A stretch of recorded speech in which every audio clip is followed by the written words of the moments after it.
Hi అందరికీ, welcome to my channel. ఈరోజైతే weather చాలా కూల్గా ఉంది కదా. సో నేనైతే తోటకూర కాడలతో పకోడీ అయితే చేశాను. తోటకూర కాడలు అంటే మా సైడ్ అయితే మేము పచ్చకూర అంటాము, మా తెలంగాణలో అయితే. ఈరోజైతే మేము పచ్చకూర కర్రీ అయితే వేసుకున్నాము. ఆ మిగిలిన కాడలు ఉంటాయి కదా, ఆ కాడల్ని చిన్న చిన్నగా కట్ చేసి మిర్చి బజ్జీ పిండిలో కలిపి నేనైతే పకోడీ అయితే చేశాను.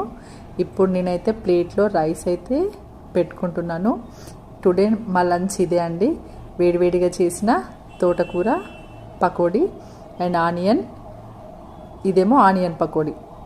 ఇలా కలుపుకొని తింటే టేస్ట్ అయితే చాలా చాలా బాగుందండి. నాన్ వెజ్లోనే కాదండి, వెజ్లో కూడా మనం చేసుకోలే కానీ చాలా చాలా వెరైటీస్ ఉంటాయి. సో మీరు కూడా ఒక్కసారి ట్రై చేయండి. పచ్చకూర కర్రీ విత్ పకోడీ అయితే చాలా చాలా టేస్టీగా ఉందండి.